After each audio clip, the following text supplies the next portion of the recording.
Good morning, good morning, good morning, good morning.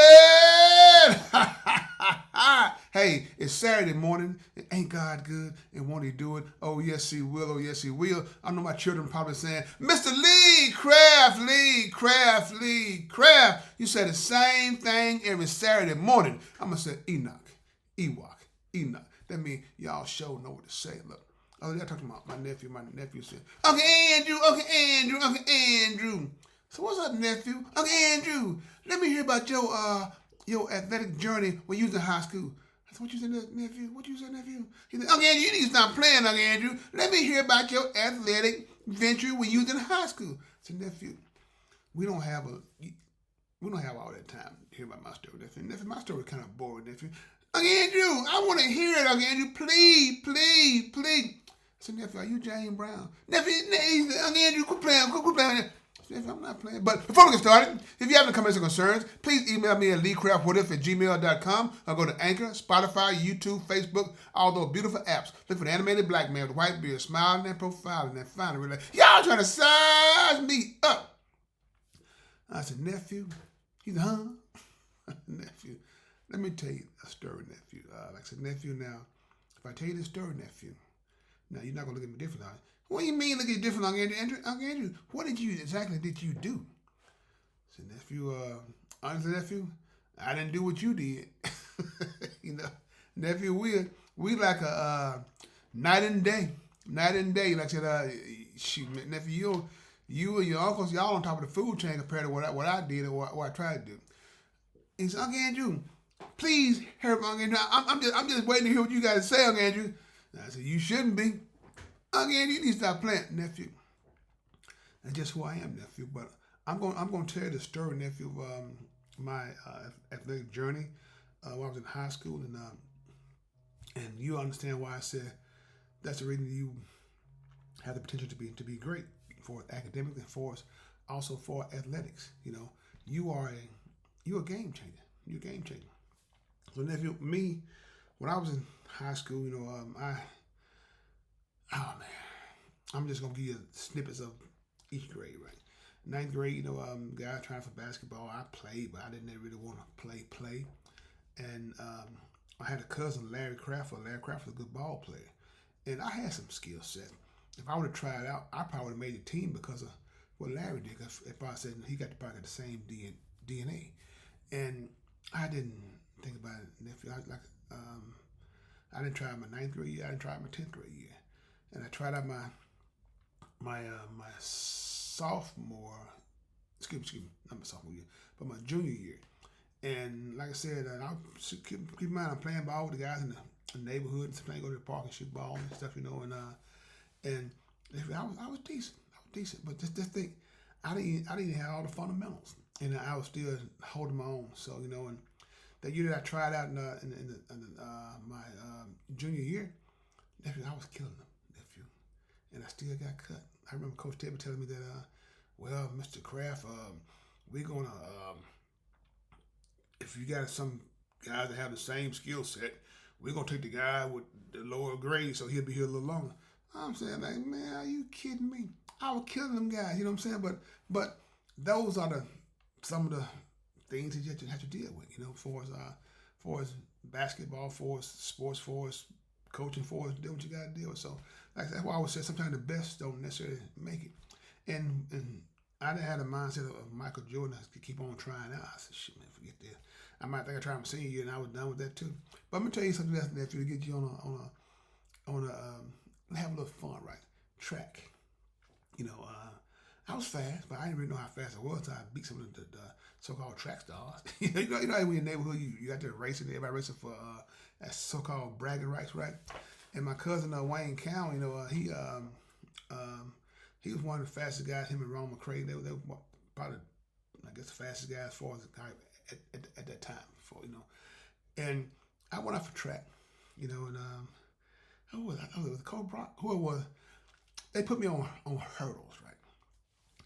I said, man, I don't know about no hurdles. So I'm going to so-called going to track practice and everything, right? So I got a race to run, right? So here we are at the finish line, getting ready to run these hurdles, right? I ran jumped that first hurdle, nephew, and ran around the rest of them. He jumped the last one and won the race. They said, disqualified, disqualified, disqualified. But if he said, Uncle Andrew, are you serious, Uncle Andrew? Yeah, I'm serious. Nephew, I won. I won by a long shot. He said, I know you did, Uncle Andrew. I know you did. Nephew, I won, but I didn't know what I was doing. I was just going through the motions and everything, right? But let me go back to the, I said about the fast guy, Ronald and Wayne, right? So one day we was outside racing. It was a Wayne house shooting basketball. And the guys wanted to race. I said, man, I race. So it was me, Wayne, who else ran? Was it Michael Moore and Sam Payne? I don't remember who it was. But anyway, though, we all, in Wayne County, we all raced, right? Man, I blew him out. And Wayne, I'm going to get out these strip in. I said, I don't know what for. Beat you by 2 collar lengths. Nephew, why I said I could run. But that's the thing, nephew. So you can have so much, oh man, what's that? Untapped potential. You know what you have. So like I said, I'm just floating through life, not knowing what I really want it to be. So that's why I said, like, when you have that mindset and that goal that you know what you want to do with your life, oh man, you have a true commitment and a blessing. You got something that I didn't have. I didn't know what I had, but that's why I say I go through life now, telling my stories when I see kids that have potential and they go in different directions. Hey man, I'm talking for a second, if you don't mind. I'm talking to them. I'm not talking at them. And I said, look, this is what you need to try to do with your life.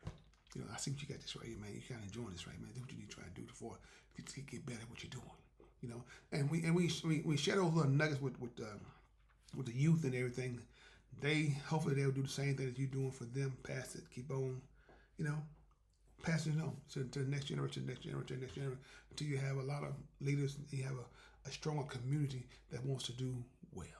So he's Uncle Andrew, you really were that good? Yeah, I was that good. Nephew, you can have all the talent in the world, nephew, and never get it out there because you don't know what you got. That's why people so-called implode. You know, I was imploding, nephew.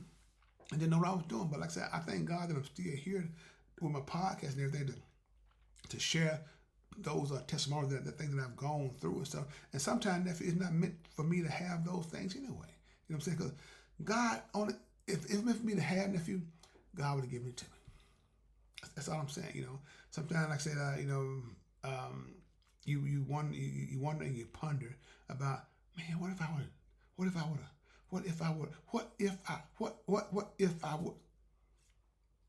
If it was meant for you, God would have had you there. So that's why I say I do my podcast, because my podcast was meant for me. That's why God got me here, talking to you and your fellow students about how to change the game, how to change your life, how to get some of the things that you want, and also get some of the things that you really need. Stop your needs first, then work on your wants. You know what I'm saying? Because if you're going to have a want, then you really need something.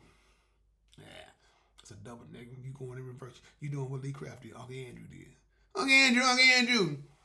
It takes courage to tell your story, Uncle Andrew. Then my nephew told me, I said, nephew, it takes courage to tell the truth. The truth, nephew. It takes courage to tell the truth. Because everybody want to lie, nephew. Lie, at the time, sometimes lie seems like it's better than the truth. It never is. The truth is what it is, because it's easy to remember. I can be in a coma for 25 years and wake up and tell the truth. Be in a coma for 25 years, wake up and try to tell a lie you told. You all over the place. You all over the place. So nephew, now, are we good? Yeah, Uncle Andrew, I respect you more now, Uncle Andrew, knowing what you went through, Uncle Andrew. You was a bad man. You mean bad as in good or bad as in bad? Bad as in good, Uncle Andrew, bad as in good. The nephew, you got anything that you want to ask me, nephew? No, Uncle Andrew, you sure? No, Uncle Andrew, yeah, I do, Uncle Andrew. What's that, nephew? Uncle Andrew, I love you, Uncle Andrew. And Uncle Andrew love you too. Yes. Well, hey, good people. Look, like I said, though, no matter what you're going through, I can guarantee you one thing. It's going to be okay as long as you make God a part of your life. That's a what-if guarantee. I can guarantee you that. So, like I said, with that being said, Lee Craft, this is my podcast, What If? If you have any comments or concerns, please email me at leecraftwhatif@gmail.com. One band, one sound. Together, we got an opportunity to turn this whole world around. But in order to have a real conversation, you got to have real people if you want to have a real conversation. Have a blessed day, and please find time and make time to tell God thank you.